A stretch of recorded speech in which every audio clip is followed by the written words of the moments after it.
hindi? Wala na ako sa kautusan kasi. Kaya nga, kung wala ka na sa kautusan, nagnanakaw ka na. Hindi rin. May bagong batas ang bagong tipan. Ano yun? Magnakaw o hindi? Ang sa bagong tipan po kasi, sir, ay pastor, Holy Spirit. Kaya nga, ang turo ba ng Holy Spirit magnakaw o hindi? Wala siyang sinasabing magnakaw ka, kundi ibigin mo ang lahat ng tao kasi unang minahal ng Diyos lahat ng tao. Pasok na agad yun sa pananampalataya. So, yung salitang pag-ibig na binanggit mo na nasa bunga ng Espiritu, yung bang pag-ibig, pagtupad sa kautusan o paglabag? Hindi siya pagtupad sa kautusan. Eh kung mabasa ko na paglabag. Kasi bagong tipan po siya ng Diyos, hindi mo siya pwedeng, kahit si Pablo nga, pastor sa 2 Corinthians 3, 6 or 7, tinawag ako ng bagong tipan, tinawag sila sa bagong tipan, hindi kagaya ng unang tipan. Yan nga. Ang unang tipan, sabi ni Pablo, pumapatay. Tama po ba? Mali? Yung unang tipan pumapatay? Anong klaseng tipan yun? Yung tipan sa bundok ng Sinai, kasama dun sa pungutos. Hindi, maraming tipan sa Biblia. Sa lumang tipan, marami. Anong klaseng tipan yung pumapatay? Kautusan ng Diyos. Di, anong klaseng tipan? Unang tipan. Anong klaseng tipan ngayon? Tipan niya sa tipan ang tipan sa luma, sa Old Testament, marami. Anong klaseng tipan yun? Kasi yung bahaghari, tipan yun eh. Anong klaseng tipan? Be specific, brother. Ang tipan niya sa bundok ng Sinai. Ano yun? Ano ba meron sa bundok ng Sinai? Alam na alam mo yan. Tinatanong kita kasi sabi mo kasi wala na yung sa lumang tipan na yon. Ngayon ang tanong ko, alin doon sa lumang tipan? Alin tipan yon? Specific, anong pangalan ng tipan?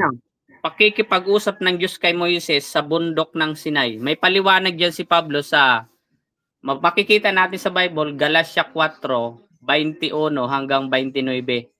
Kung titingnan mo, ipinapaliwanag ni Pablo ang dalawang klase ng tipan. Ang una, sa bundok ng Sinai, na kumakatawan kay Hagar. Tama po ba? Anong tipan yun? Ano ba ang merong tipan ng Diyos sa bundok Sinai? Buong kautusan niya, kasama ang 10. So, sinulat pa niya. So dahil kasama ang 10 utos, hindi na siya dapat tuparin? Sa bagong tipan, wala na ang 10. Lahat, hindi lang 10, lahat. Kasi wala may bago na bago.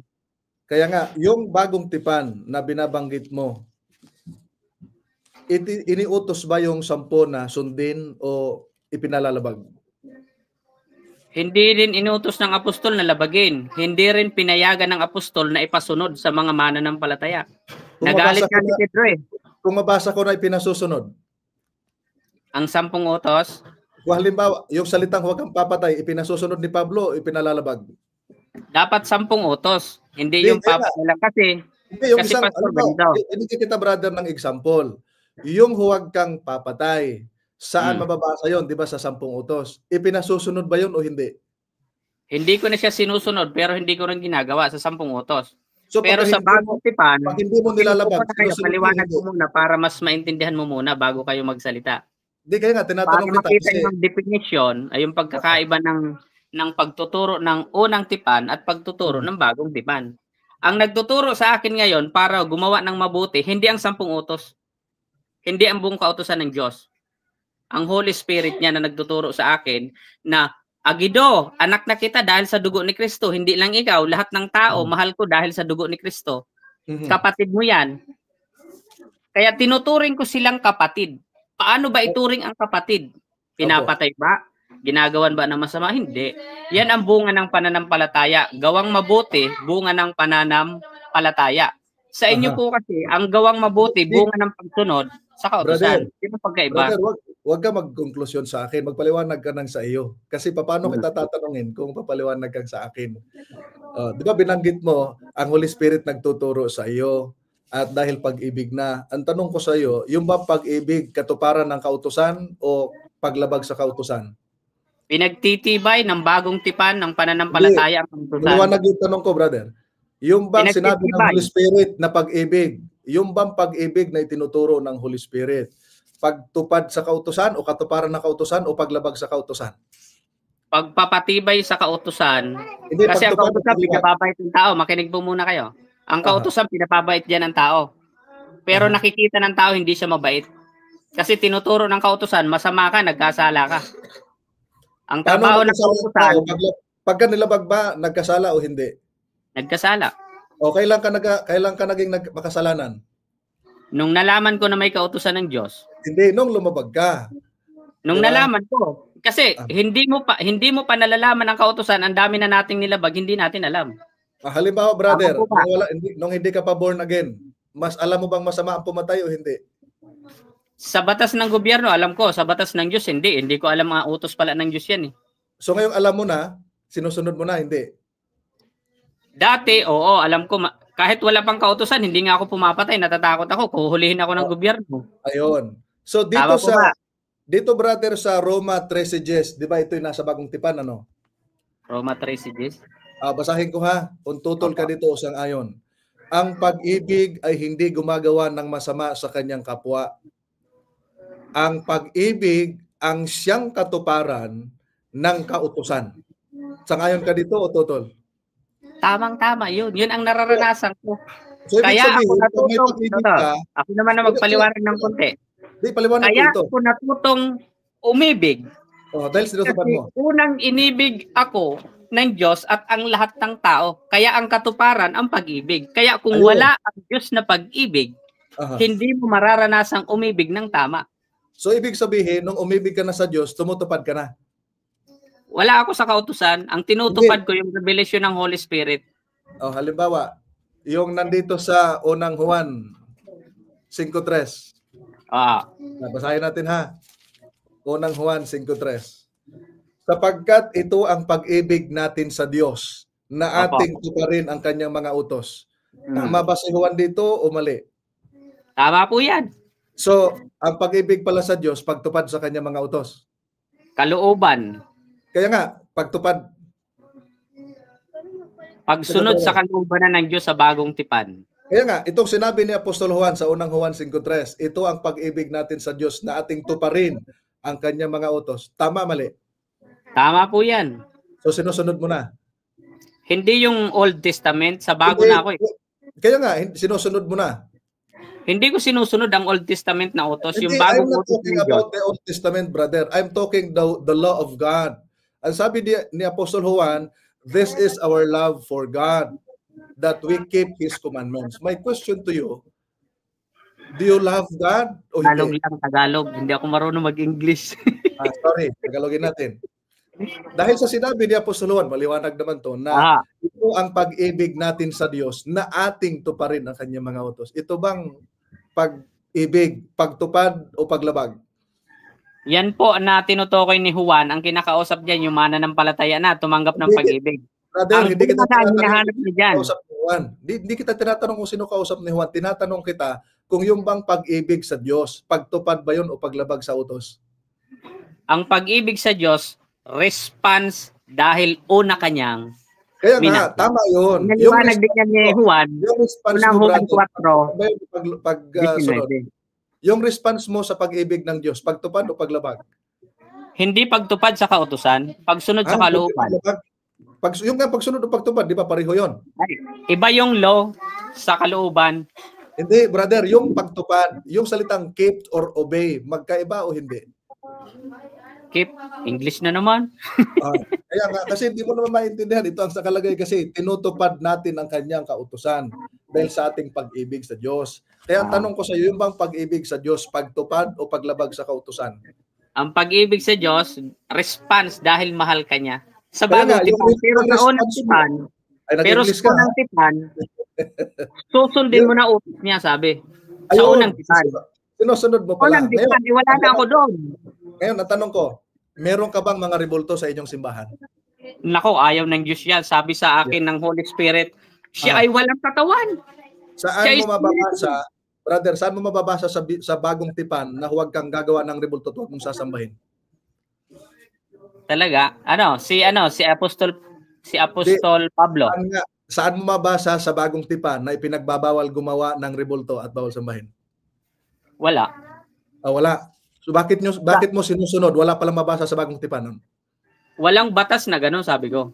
Pero revelation ng Holy Spirit, kasi ang Holy Spirit ang pumapatnubay sa akin, hindi kautusan. Kailan sinabi ng Holy Spirit kayo, para maintindihan niyo ang sagot. Kailan sinabi ng Holy Spirit na huwag kang gagawa ng rebulto? Kasi sabi ng Diyos sa mensahe niya. Kailan, brother? Wala siyang katawan. Siya ang nag-isa sa iyo. Hindi mo siya sinabi. Nung tinanggap ko si Jesus, nung pumasok ang Holy Spirit sa akin, tinuro sa akin ang ating Diyos ay Espiritu.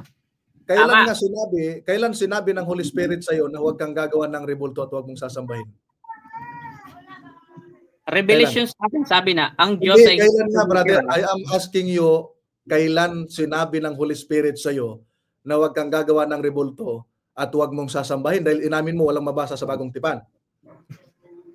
Ang unang pinatnubayan ng Holy Spirit para makaunawa, kailan hindi nga? ng kautusan. Makinig po kayo para maintindihan nyo. Kasi hinihingi kung hindi ko may papaliwanag ng maayos sa inyo, hindi nyo tatanggapin.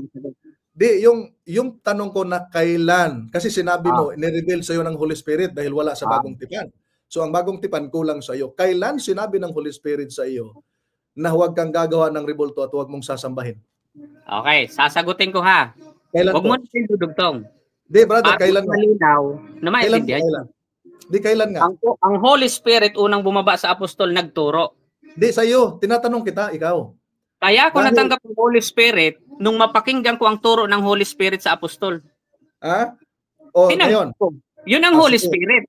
Ay, sabi mo pala, turo ng apostol. Sinong apostol nagturo na huwag kang gagawa ng rebulto at huwag mong sasambahin? Walang sinabi silang ganon. Wala pala. Rebulto. Ang sinabi pala, sabi mo kasi sabi ng Holy Spirit na turo ng apostol. Ang tanong ko, sinong apostol ang nagturo sa iyo na huwag kang gagawa ng rebulto at huwag mong sasambahin? Wala siyang ganong turo. Ganito ang sabi ng apostol. Makinig po kayo. Ito ang sabi ng apostol, ito ang pakinggan mo. Ito ang pinanggap ko galing sa Holy Spirit. Huwag niyong akalain na ang Diyos ay tumitira sa nilikha ng kamay ng tao.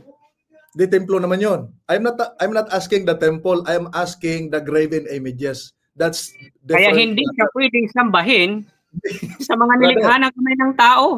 Brother, hindi mo naintindihan yung sinasabi ko. Kasi ang gusto mong gawin I am not asking you the temple that was made by the hands of men. I am asking you the graven images that was prohibited by God in the Ten Commandments. Kasi sabi mo, wala sa Bagong Tipan.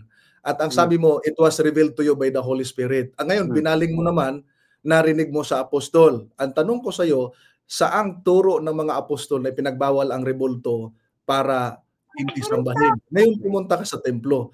Pwede bang maging specific ka? Kasi medyo lito ka, brother, doon sa iyong aral. Ngayon, kasi kagabi, nakita ko doon na tinatanong kita ng maigi doon sa isang talata, hindi mo sinasagot kung saan ka nakakarating. Doon ko napansin na ikaw ay medyo lito doon sa aral mo. Kung gusto mo, magpa-Bible study, willing ako mag-Bible study sa iyo para maunawaan mo. Dahil medyo nalilito ka sa iyong stand. Kanina sabi mo, pag-ibig. Pangalawa, dahil sa may pag-ibig, ang Holy Spirit na nagdidikta. Ngayon, pag tinatanong ka, kailan na-reveal ng Holy Spirit sa iyo, hindi mo masagot. Pupunta ka uli sa apostol. Pagdating sa apostol, pag tinatanong kita, wala ka naman palang mabasa. Ang malungkot dyan, brother. Kita ngayon, pastor. Hindi, brother. Ang nakakalungkot. Ang Holy Spirit, bumaba sa akin nung nalaman ko ang mensahe niya.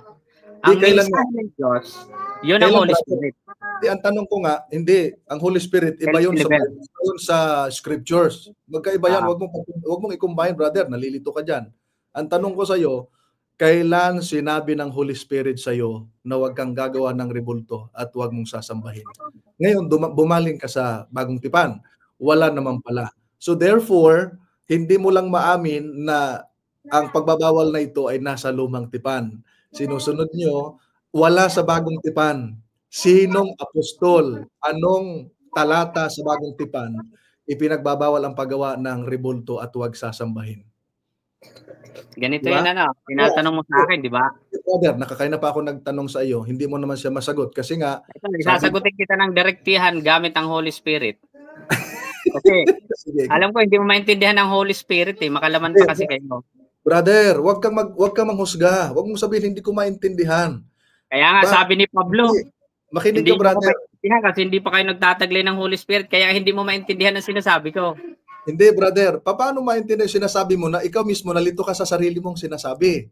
Kanina, sabi mo, hindi mo na sinusunod. Ngayon, nung pinasa ko ang unang Juan 5:3, sabi mo kanina, yung pagsunod sa Diyos ay response mo sa Kanya, sa pag-ibig niya. Pag sinabi mong response, pagsunod o paglabag, sabi mo ay susundin.